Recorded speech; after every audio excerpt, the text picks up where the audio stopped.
Yo venía como por otro lado, pero voy a tener que hacer un pequeño desvío para aclarar las cosas. Me sentí como un poquitito tocada con este tema de la formación docente y demás, a lo que no voy a defender ni al proceso ni a nada. Simplemente me voy a restringir a esta distinción entre educación y enseñanza.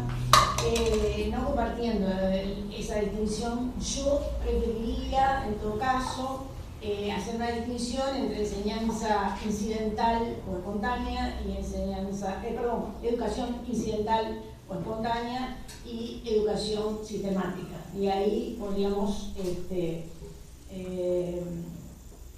separar, porque creo que la enseñanza es un proceso que está dentro del proceso educativo, así como el del aprendizaje, que en mi caso yo creo que supone estudio. O sea que ahí, bueno, puedo tener un problema, hay algunas cuestiones terminológicas que probablemente no nos vayamos a poner de acuerdo.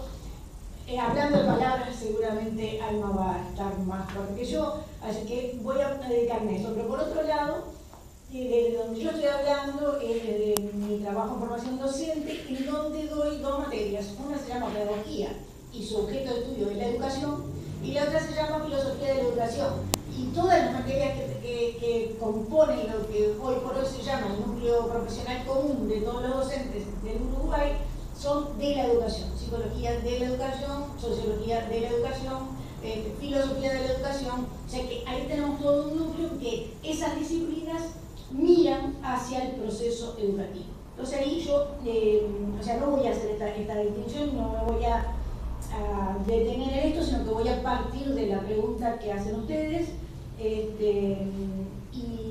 de ahí voy a ir hasta para otro lado también. Me estaba olvidando de agradecer la oportunidad de dialogar sobre el tema de educación, que es mi tema. Toda la vida lo dedicaba a eso. Ya dijo ella que era maestra y profesora en los institutos de formación docente, también licenciada en Ciencias de la Educación. O sea que pasé también por la universidad, pero tampoco voy a querer hablar de la universidad.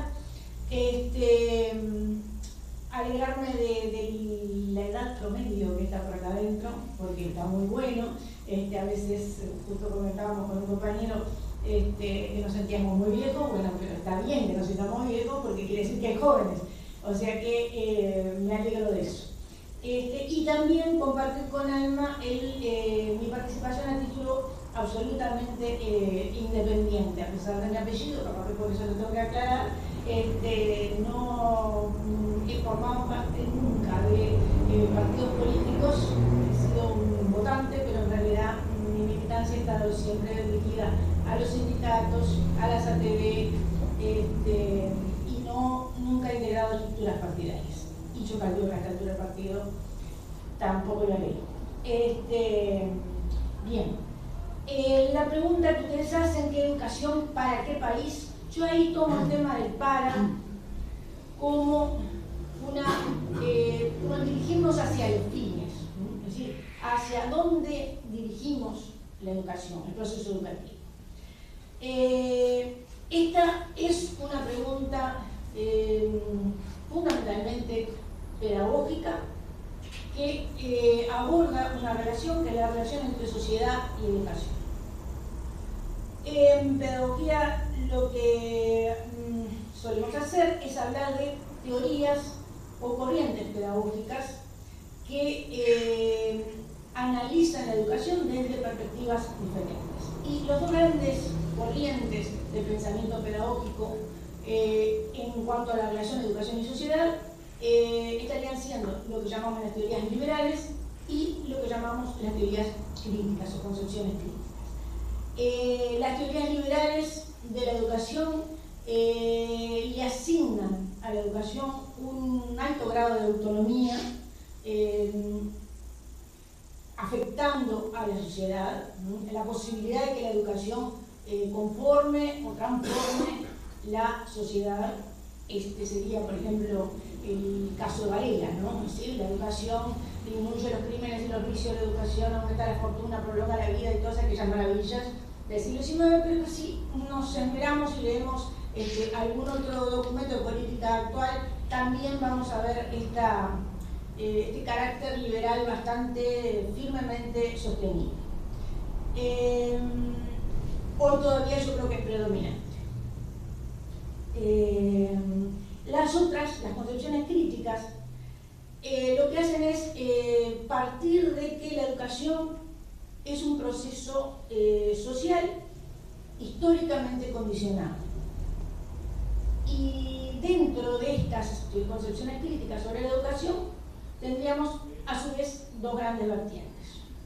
Unas que estarían poniendo el énfasis en la base infraestructural de la sociedad y sosteniendo que la educación es, y todo creo que en eso no hay una discrepancia, que la educación forma parte de la superestructura y que entonces la educación está fuertemente condicionada por la base material y que estaría siempre ligada a la reproducción del sistema existente.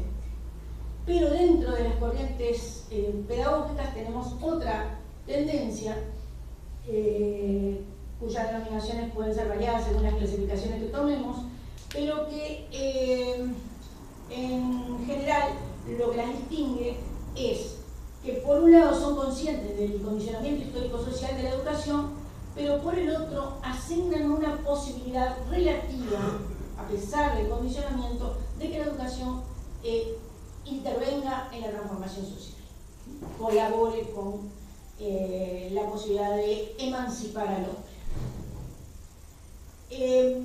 Me voy a posicionar en esta última que acabo de mencionar, estas concepciones críticas, conscientes de condicionamiento, que ven una posibilidad relativa de acción de la educación a favor de la transformación social.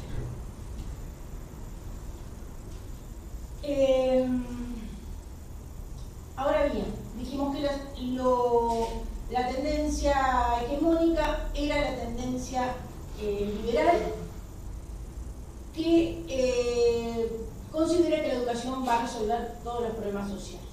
Esto todavía lo podemos ver en los documentos del Banco Mundial, en los documentos de la OCDE, hoy en los documentos del EDUM 21, constituido un grupo de presión muy importante, multipartidario.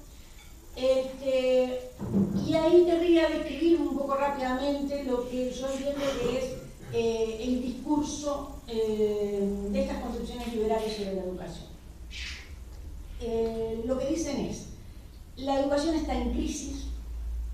¿Por qué está en crisis?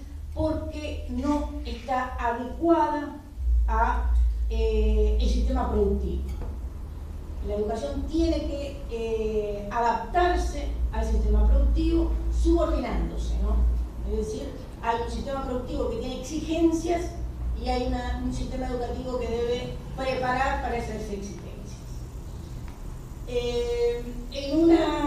En un sistema económico también de base capitalista, pero que ha ido transformándose, involucrando cada vez más trabajo intelectual en la producción y en la acumulación capitalista, las exigencias de estas concepciones liberales ya no son las del mero disciplinamiento y preparación para apretar tornillos en las fábricas, porque ya no es eso lo que les interesa. Entonces, ¿qué nos están diciendo que tiene que hacer el sistema educativo? Bueno, tiene que formar trabajadores versátiles, capaces de adaptarse a los cambios, ¿no? Que tengan competencias evolutivas básicas, estos son lectura, escritura, cálculo, inglés, informática, aplicables a cualquier tarea que vayan a desempeñar a lo largo de su vida laboral. Capaces de trabajar en equipo para lograr mayor productividad, creativos e innovadores, comprometidos con la empresa, con los objetivos de la empresa, capaces de resolver problemas prácticos y concretos y de incorporar cada vez más productividad. En una forma bastante más atractiva, nos están pidiendo formar capital humano, pero para un capitalismo que tiene requerimientos diferentes. Entonces, este discurso de lo innovador, de la creatividad, de las competencias, de resolver los problemas, es un discurso que, ese mismo discurso, sostiene que no tiene diferencias con lo que fue históricamente la formación para la ciudadanía, de un ciudadano crítico. ¿Por qué? Porque requiere las mismas competencias. Si la educación, dice el discurso liberal, logra formar este tipo de trabajadores con estas capacidades, con estas competencias, la educación se transformará en un detonador estratégico de prosperidad.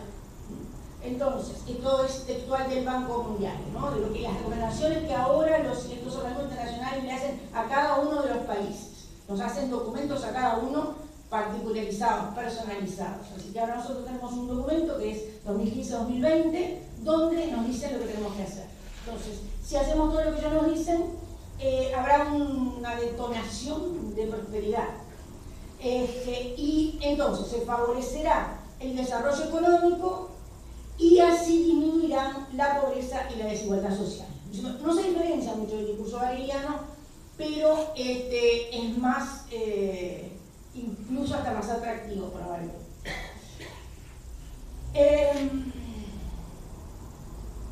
¿Cuáles son las solicitudes concretas? Porque son muy precisos. ¿Cuáles son las solicitudes concretas a los sistemas educativos? Que atraviesa todo, ¿no? La universidad no tanto, porque obviamente ha logrado su autonomía históricamente y entonces tiene otros caminos, que yo creo que también van por el mismo lugar, pero por otro lado. Si no, se nos recomienda la OCDE y el Banco Mundial. Vienen por su lado. Pero no me voy a meter a discutir eso porque no es mi campo. ¿Qué cosas nos piden? Bueno, un marco curricular común, ¿no?, del sistema educativo no universitario. Que haya una orientación común de todo lo que se va a enseñar en todo el sistema, desde 0 a 18 años. Esto ya se está haciendo, ya se hizo en el CODICEN. Este marco curricular común está basado en perfiles de egreso, y estos perfiles de egreso están conformados por competencias exigidas por el sistema productivo, un saber aplicado y concreto. Además, nos piden integrarnos a los sistemas de evaluación y medición de desempeños de nivel internacional. Las pruebas PISA, por ejemplo, son las que elabora la OCDE, la Organización para el Comercio y el Desarrollo Económico. O sea, Banco Mundial, OCDE, son todas organizaciones económicas que están dando lineamientos, que están haciendo pruebas educativas a nivel universal para regentear, para dirigir, para orientar los cambios educativos a nivel universal.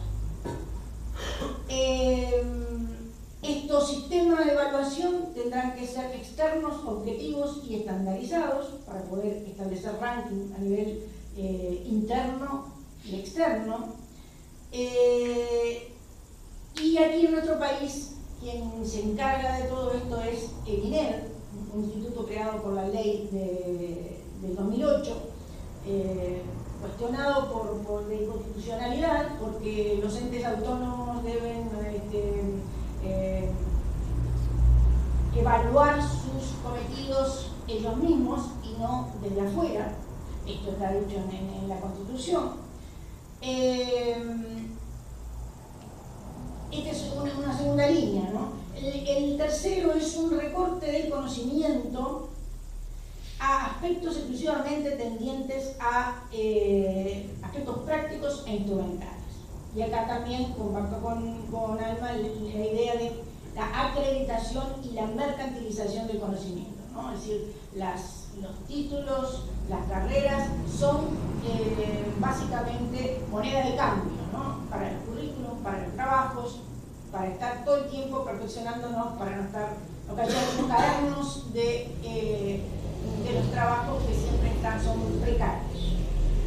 Una cuarta cosa que le piden a los sistemas educativos es que garanticen el acceso a las nuevas tecnologías, las TICs. Acá el Plan Ceibal es estrella internacional, hemos logrado hasta premios con eso. Pero también estos sistemas de las nuevas tecnologías nos están instalando en el lugar económico que al sistema capitalista le interesa. El nuevo, dicen algunos autores, hay unos autores franceses que dicen que los datos personales son el nuevo oro negro de la era digital, ¿no? Entonces, cuando nosotros tenemos el plan Ceibal y todos los nenes tienen las ceibalitas y nos dicen, nos propagandean que con esto van a tener, vamos a achicar la brecha entre los ricos y los pobres porque todos van a tener acceso a la información, ¿no? A su vez, se hace un convenio en el año 2015 con Google, por el cual todos los alumnos, profesores, funcionarios de ANEP pueden acceder gratuitamente a la nube de Google. Y con esto, Google duplicó los usuarios de su web de 350.000 a 700 y pico de mil en nuestro país. Y con esto duplica la reunión de datos personales, que es lo que se va a empaquetar, a analizar y a vender a empresas, partidos políticos y lo que sea a nivel internacional. Ha habido algunos escándalos, pero a nosotros todavía no nos han tocado.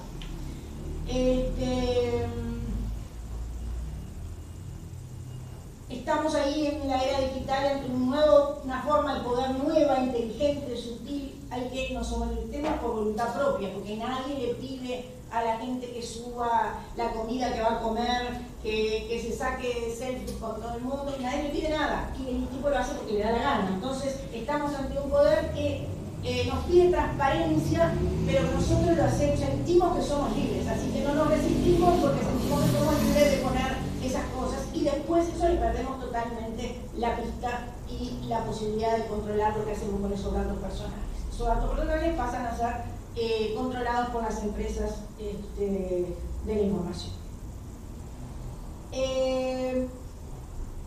Luego nos piden descentralización de la gestión y centralización de las decisiones. Puede parecer contradictorio, pero no lo es. Están reclamando que concentremos los niveles de decisión en el ministerio, porque es mucho más fácil para los organismos internacionales venir y hablar con el ministro o la ministra, que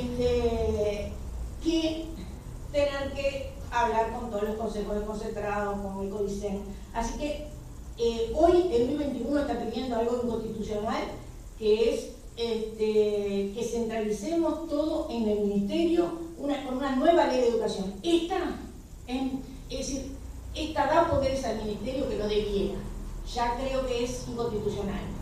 Pero no le alcanza, al 2021 no le alcanza, y dice que tiene que haber una nueva ley de educación donde el ministerio se encargue de hacer la propuesta de políticas educativas, donde haga el plan quinquenal y se haga cargo. Y la justificación es que en otros países también pasa así, ¿no? Entonces esto de que lo que pasa en otros países lo tenemos que hacer, vale para todo. Pero a su vez, la contracara de esto, o sea, centralización de la decisión y descentralización de la gestión, la contracara de esto es que la administración de los recursos, eso sí se quiere descentralizar. Esto es lo que llaman autonomía de centro. Es decir, las escuelas, los liceos tienen que hacerse cargo de la administración, pero también hacerse cargo de reunir recursos y de administrar los recursos centrales. Llegando incluso a una contratación de funcionarios, a poder despedir personas, o sea que hay una gran amplitud de funciones allí en la autonomía de centros, aparte de no haber un plan general de lo que las instituciones educativas estarían enseñando a nivel país. Por último, de las políticas exigidas, está justamente esta de la formación docente al servicio de estos cambios.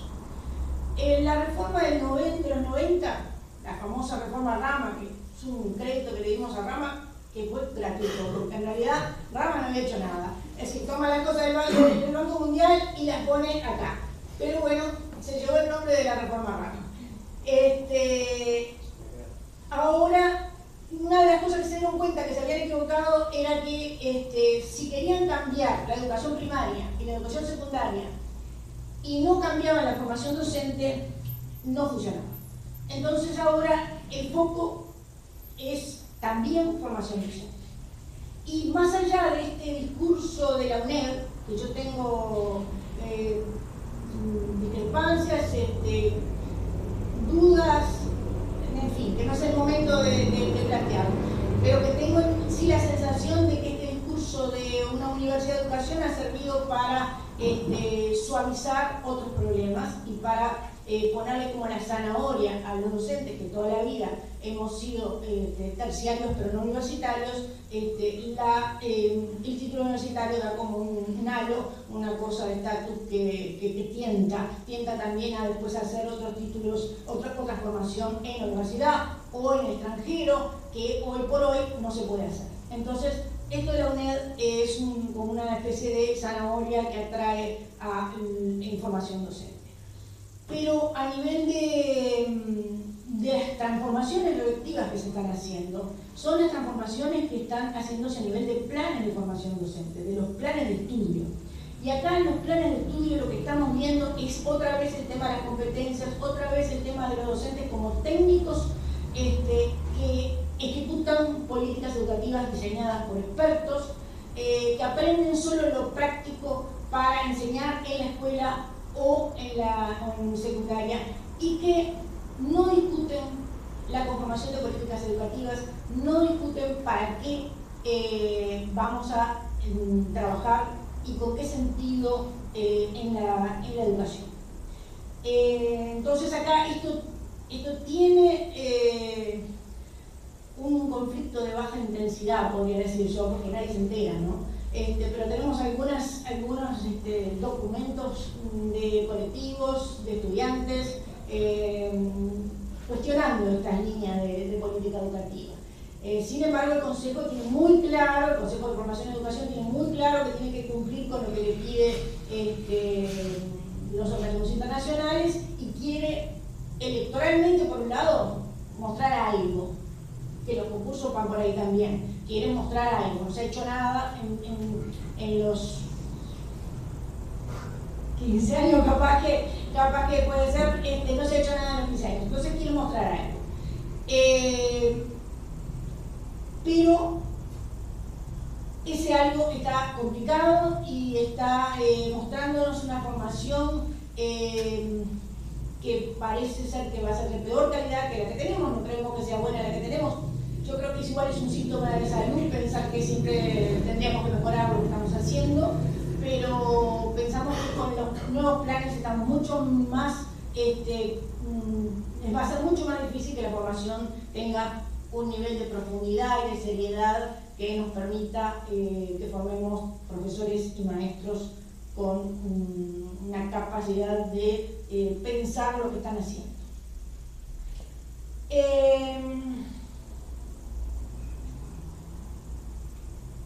Se supone que todo esto, si cumpliéramos con todo esto y las autoridades están tratando de hacerlo, todo iría mejor y estaríamos ante una educación que estaría permitiendo ese mejoramiento económico y social y eliminando la pobreza y la exclusión social.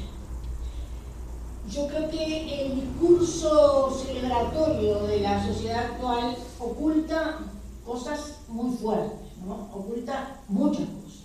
Voy a puntear nada más porque no quiero demorar mucho y no sé cuánto estoy demorando ya. Primer asunto, aunque se apliquen sus recetas respecto a la educación, seguramente no todos los que estudien y se preparen podrán ser lo que algunos teóricos llaman obreros del conocimiento, o sea, estos trabajadores que aplican trabajo intelectual en su producción. ¿Por qué? Porque no hay cargos para todos. Lo que sí se va a producir es una altísima competitividad en la cual todo el mundo va a tener que estar todo el tiempo estudiando, preparándose, reciclándose para poder mantenerse en cargos o acceder a cargos. Aún aquellos que se inserten exitosamente en esta sociedad del conocimiento y la información sufrirán en este mercado de trabajo por la inestabilidad y la precarización del empleo, por el miedo permanente a la pérdida del empleo, por las hiperexigencias de rendimiento que lo llevarán a la extenuación, al agotamiento y también a la enfermedad física y mental. Estamos ante problemas serios con los... ¿Había preguntas? No. Problemas serios. Tenemos problemas de depresión, burnout, síndromes persecutorios. Todo esto ya está llegando a nuestro país, ¿no?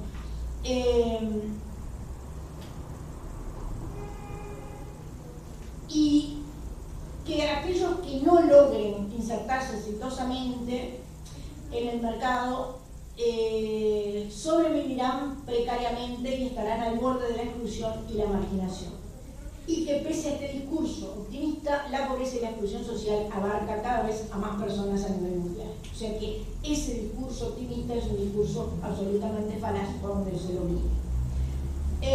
Analizadas todas estas consecuencias, yo diría deshumanizadoras, sostener que la educación tiene que adecuarse o subordinarse al sistema productivo actual es absolutamente improcedente, y habría que pensar formas de propuestas alternativas. Voy a tirar algunas líneas. ¿Me queda tiempo? Sí. Bueno. Yo diría que ante esa subordinación al sistema productivo, nosotros deberíamos estar pensando en promover el trabajo libre. ¿Qué es el trabajo libre? Tendríamos que recuperar el concepto de trabajo libre, ¿no? Trabajo con sentido humano que produzca para satisfacer necesidades humanas, que colabore con la autorrealización del ser humano, donde el trabajador disponga del producto y del proceso, donde se minimicen los elementos objetivos de enajenación, abstracción y mercantilización de la actividad. Está bueno decir que este trabajo existe como aspiración y lucha del ser humano por su autodeterminación, o sea, como antagonismo vivo con el trabajo enajenado. Es decir, si lo que tenemos es nuevas formas de enajenación, tenemos eso en tensión con la posibilidad de un trabajo libre que luchamos por conseguir, ámbitos donde nos podamos realizar, donde podamos entender y satisfacernos con el sentido de nuestro trabajo. Con respecto a esto, en la educación, en nuestro país y a nivel internacional hay mucha historia para recuperar, hay mucha tradición para recuperar. Desde autores internacionales como Freinet, Makarenko, a nivel nacional, el Movimiento de Educación Rural, Figari, Gesualdo, Martínez Matonte y otros, son tradiciones que pudieran recuperarse con respecto a esta tradición del trabajo libre. En segundo lugar,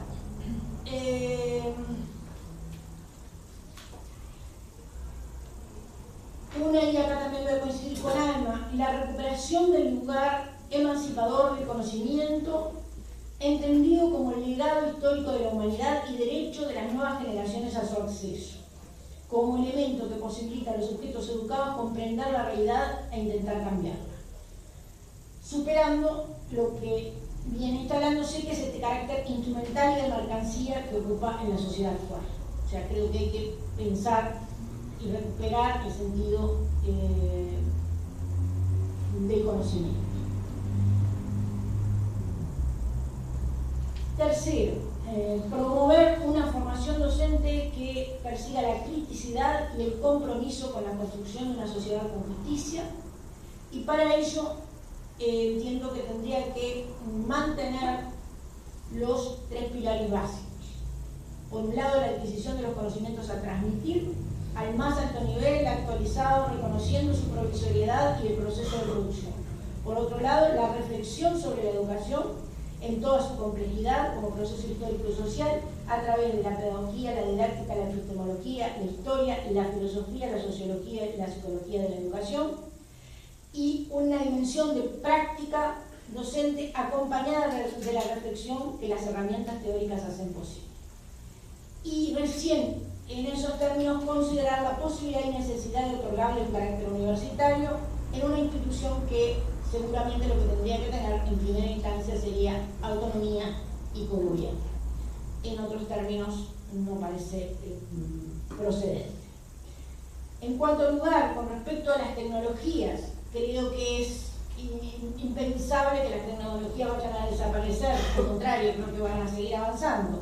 Entonces me parece que lo que deberíamos hacer en educación con las tecnologías sería generar conciencia sobre este poder inteligente del que hablábamos antes y nuestro sometimiento a él, no solamente de los niños, sino de los docentes también. Promover la autodeterminación informativa, esto es, pensar qué subimos a la red, para qué, quién se apropia de él,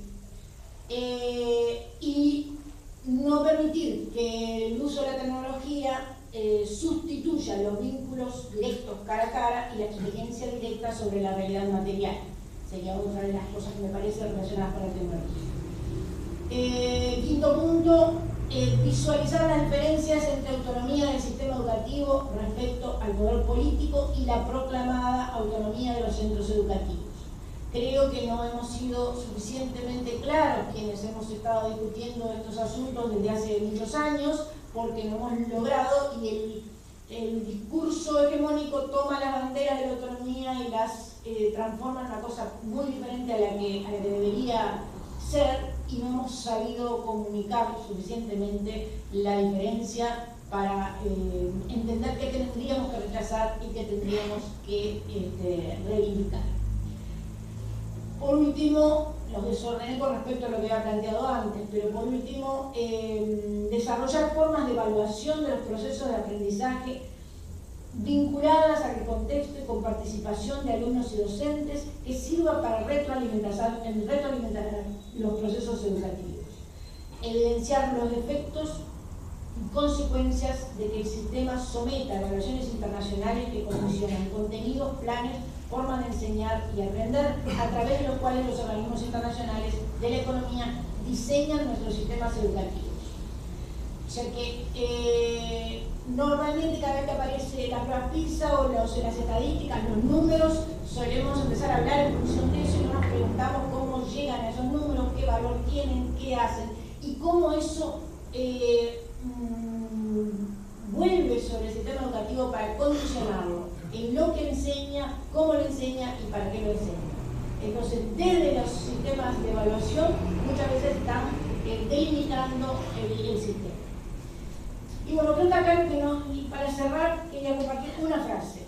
Me parece que acá estamos con dificultades, acá en nuestra sociedad, creo que a nivel internacional también, estamos en unos niveles de descreimiento y de conformismo que muchas veces se nos hace difícil pensar alternativas. Y creo que tenemos que empezar por discutir eso, la posibilidad de la alternativa, y sobre qué la basamos. Y ahí quería compartir una frase de Bloch que dice: el mundo es en tensión con lo que todavía no es, pero que existe como posibilidad. Y yo creo que hay que trabajar en este sentido, en el sentido de que lo que no es existe como posibilidad, porque si no quedamos desarmados frente a la transformación, frente a la posibilidad de la alternativa. Por aquí, disculpen la extensión.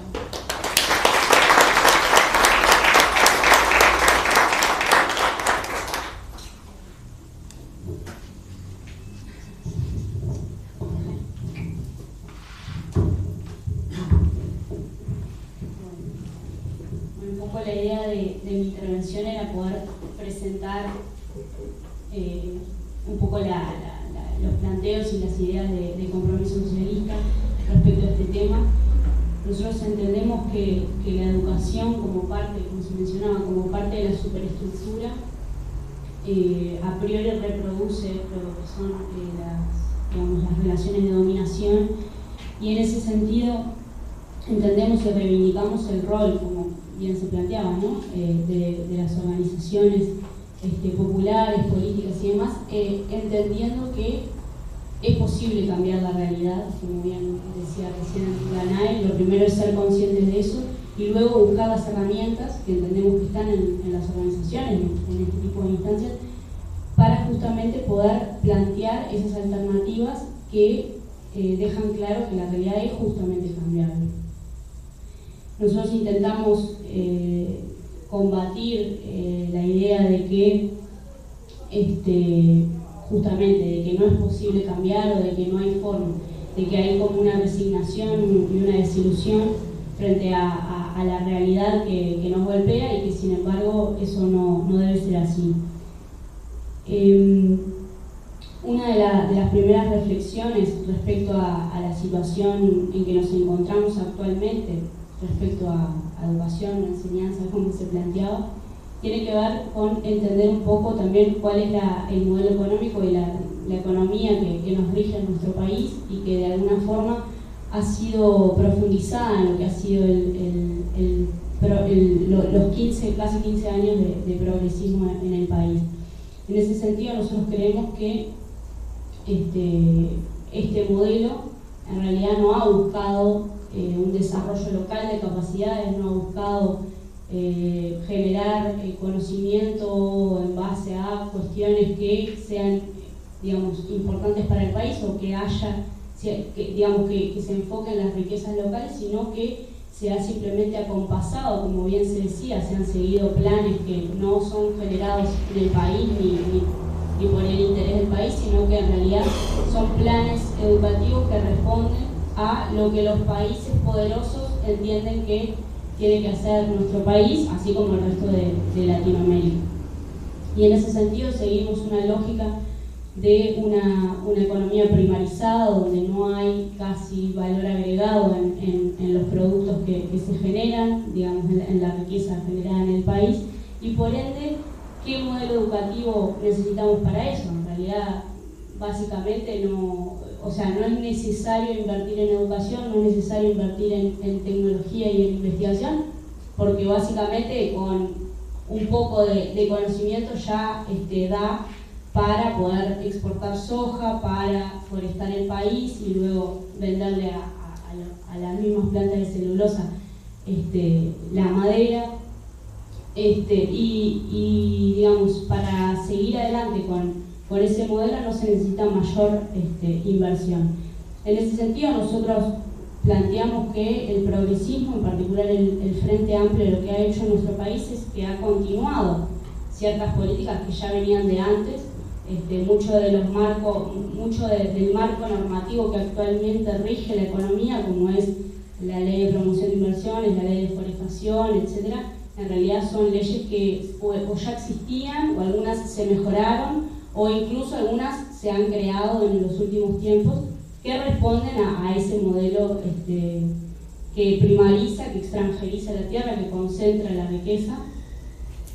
Y el proceso a nivel de educación que ha llevado adelante el Frente Amplio ha sido en respuesta, en reflejo a eso, o sea, ha sido como algo colateral que ha acompañado todo este proceso. Uno de los primeros hitos que podemos recordar en este proceso es, luego de haber desarrollado a nivel de gran movilización popular lo que fue el primer Congreso de Educación, Julio Castro, cuando se fue a concretar un congreso que, como todos sabemos, tuvo gran arraigo en lo que son, a nivel popular, hubo asambleas por todos lados, la gente discutió, no solo los actores directamente vinculados con las instituciones educativas, sino también los vecinos, los padres, etc. Y esas reivindicaciones que surgieron, esas resoluciones que surgieron del Congreso, luego cuando se fue aprobada la Ley de Educación en el primer gobierno de Tabaré Vázquez, todos esos planteos fueron totalmente desoídos, no fue contemplado básicamente nada de lo que se planteó en el Congreso, y eso marcó ya un hito de hacia dónde, se iba a dirigir la política. Como también se planteaban antes las participantes, todo esto es parte de elecciones, ¿no? En ese momento el gobierno podría haber elegido seguir un programa de carácter popular, educativo, pero en realidad sabemos que si hubiera hecho eso no hubiera, no hubiera podido mantener las buenas relaciones con el Fondo Monetario Internacional y otros organismos internacionales que ya estaban también comprometidos y firmados en paralelo. Entonces, en realidad es un reflejo y una consecuencia, si se quiere, de lo mismo. En ese sentido, quería plantear dos aspectos de lo que ha sido el proceso educativo, si se quiere, o el proceso respecto a qué medidas se han tomado para la educación. Y ahí fundamentalmente dos cosas quería plantear. Una, el tema del presupuesto y el financiamiento. Es algo que nosotros planteamos bastante seguido y muy fuertemente, porque evidentemente qué tanta importancia se le da a la educación tiene que ver con qué recursos tiene.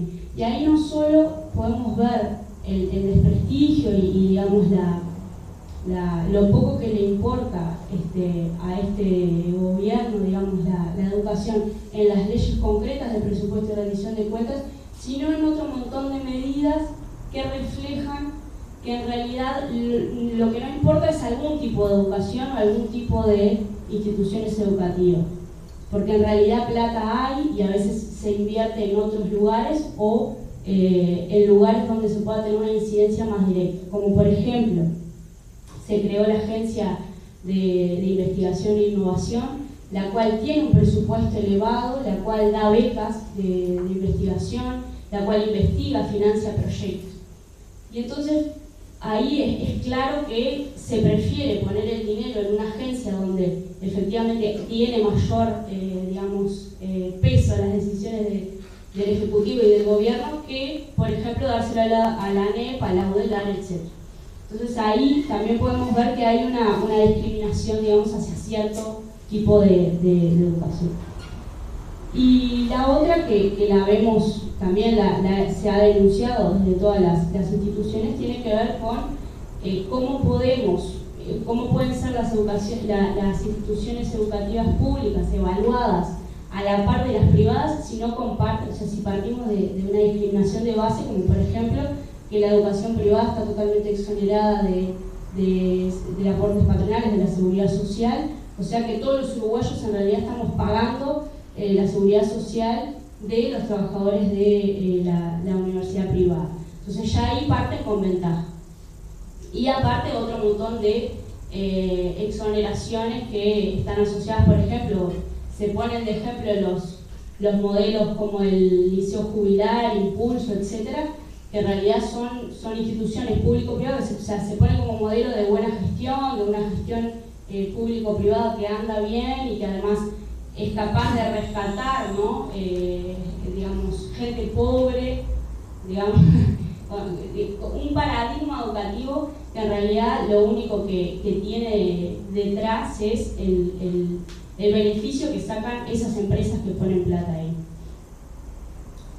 Y después respecto a cómo la educación pública ha sido deteriorada, ha sido atacada de muchas maneras y se ha terminado convirtiendo, o eso es lo que al menos se ve de afuera, que es como el interés, como un contenedor social, Ahí podemos ver distintas formas en las cuales ha sido atacada la educación. Una, que es la que se mencionaba respecto a lo que ha sido la mercantilización en sí, ¿no? La rebaja de la calidad, los planes de estudio. Ahora ya la persona que se recibe en la universidad o pasa por tal institución educativa, en realidad la calidad con la cual no solo aprende, sino que efectivamente cursó para obtener ese título no es la misma que hace unos años. Ha habido, tanto en la universidad como en la ANEP, como se mencionaba, fuertes reformas que han rebajado esa calidad. Y ahí recuerdo unos textos que leíamos hace un tiempo, donde dejaba bien claro que las instituciones comerciales, como se planteaba, porque aparte son organizaciones que en realidad tienen que ver con el comercio y no la educación, tanto el Banco Mundial, la OCDE y demás. Estas instituciones le dan recomendaciones a los gobiernos y le plantean, no es fácil para recortar el derecho educativo, es mucho más fácil rebajar la calidad del grado, rebajar la calidad de la enseñanza y que entonces cada vez en realidad la gente sepa menos, que poner cuestiones como las pruebas de ingreso u otro tipo de medidas que podrían ser mucho más, si se quiere, entre comillas, antipopulares, o sea, que te van a sacar votos, que va a ser más difícil pelear. En cambio, si lo haces de la forma de la rebaja de la calidad, o por ejemplo, la no asignación del presupuesto acorde a la matrícula estudiantil, lo cual hace que la gente tiene que estudiar en peores condiciones, los docentes tienen que dar clase en peores condiciones, obviamente que todo eso va, el resultado va a ser el mismo y sin embargo no es tan antipático, digamos, como medida de un gobierno. Bueno, todo lo que tiene que ver con el desprestigio a la tarea docente, a los gremios docentes también en particular en nuestro país, hemos visto cómo se los ha deslegitimado continuamente, y algo que tiene que ver con todo lo que hablaron tanto Danae como Alma, que es la base, digamos, o sea, el salario docente. Si la tarea docente no está, digamos, a nivel de país, valorada como debería ser. Y en ese sentido, no solo el propio trabajo que se hace cuesta arriba, sino que digamos, la presión social, ¿no? En general hace que no se tenga una buena idea de los docentes en general. Otra cuestión bien particular que tuvo sobre todo el último gobierno, pero también los anteriores, es una actitud autoritaria frente a los conflictos, ¿no? Lo que tuvimos que vivir cuando se planteó la esencialidad en la educación, o el desalojo en el COICEN, en las ocupaciones, por ejemplo, como casos capaz más paradigmáticos. Y en este sentido, bueno, como lo planteábamos al principio, ¿no? Nosotros entendemos que la educación, al ser parte del Estado y del sistema, reproduce las mismas lógicas. Y entendemos que obviamente que es necesario, como se planteaba, y como es un tema donde también se está en disputa y donde se confrontan las ideas, es necesario disputar y es necesario también que podamos promover el acceso a la educación, pero no porque entendamos que por sí misma es liberadora o va a ser, como hay muchas teorías que también se sustentan digamos, el desarrollismo o los conceptos más del acceso al conocimiento por el conocimiento, sino porque entendemos que un mayor acceso a la educación va a permitir a todas las personas, y en particular a la clase trabajadora, entender la realidad que lo rodea, entender cuáles son las verdaderas cuestiones digamos, que nos aquejan como trabajadores, las injusticias, y también al entenderlo obviamente vamos a querer cambiarlo. Y esa también es parte de la razón por la cual a la clase dominante no le interesa tampoco poder invertir en educación, porque si todos pudiéramos darnos cuenta de lo que es el sistema, ¿cuántos más querríamos rebelarnos? Es un arma contra la alienación. Y en ese sentido, bueno, queríamos plantear esta reflexión en el entendido de que, si bien obviamente es una herramienta que nos va a ayudar, que ayuda a los trabajadores a entender esta situación, creemos que lo que efectivamente nos permite tener o entender o adquirir la conciencia y poder luchar también son las organizaciones políticas, las organizaciones populares, los sindicatos y demás, que son digamos, las escuelas de lucha en ese sentido. Un poco por acá dejo, era un pantallazo medio general, también la idea es que bueno, los otros compañeros de Compromiso Socialista que están aquí puedan también depositar algún concepto. Obviamente cualquiera también puede plantear alguna cosa que desee, y asimismo si quieren hacer alguna pregunta a las compañeras también pueda estar abierta el micrófono un rato.